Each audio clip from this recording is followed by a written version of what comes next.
Hello, welcome to Ed's Reading Room Owls for children of 7 and over. I've had a super time finding some books for owls as well this month. The first is one of the Frightfully Friendly Ghosties series, and this is called School of Meanies, and this is by Darren King. And the second is part of the London Murder Mysteries series by Cora Harrison, and this book is Death of a Chimney Sweep. More about that in a minute.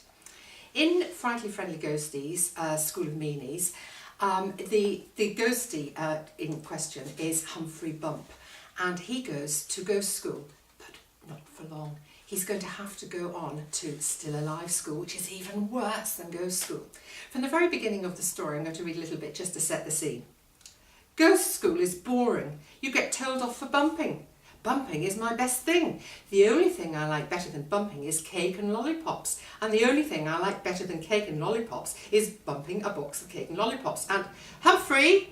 It was Tabitha Tumbly.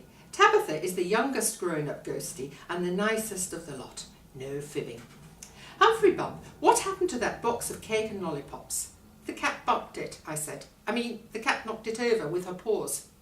Tabitha folded her arms and frowned at the upside-down cardboard box and the lollipops scattered across the kitchen tiles and the splodged cake. Humphrey, are you fibbing? No, I said. Yes, I don't know. We were in the kitchen at the back of the house, just me and Tabitha, and it was a school day, but I didn't want to go. Put your blazer on, Tabitha said. I'll float you to school. So, of course, this is great fun, seeing the ghosties going off to ghost school. Humphrey does get quite a bit of support from the other ghosties. When he goes to the Still Alive School, which, as I say, is even worse than ghost school, the children are such meanies.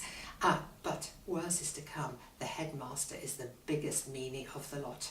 This is a charming book, very exciting for confident readers, and I'm sure you're going to enjoy it. The second book for owls is, as I say, part of the London Murder Mysteries series by Cora Harrison, and this is Death of a Chimney Sweep. The children, Alfie Sykes, his brother Sammy, and their various friends, as usual, have an adventure, a mystery to sort out.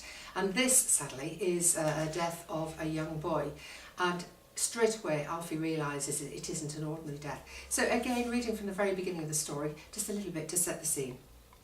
Alfie knew who it was the moment he saw the body. It lay there on the river steps just by Hungerford Bridge. Soot-blackened clothes, soot-blackened hair, soot-blackened skin, dead eyes staring at nothing. If it hadn't been for a sudden beam of light from a fishing boat, he would never have noticed it lying against the darkness of the rain-washed stone. But he did see it, and then he could not walk away.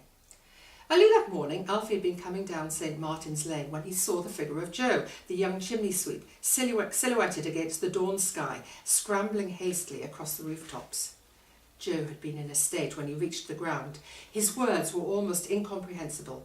Something about a bend, something about going the wrong way, or was it going into the wrong room? Something about being scared. Alfie had tried to persuade him to run away, but Joe did not want to take that drastic step. Runaway apprentices were put in prison. So the boy had gone back to the chimneys, back to Grimston, the master chimney sweep, and now he was dead. But how did he die?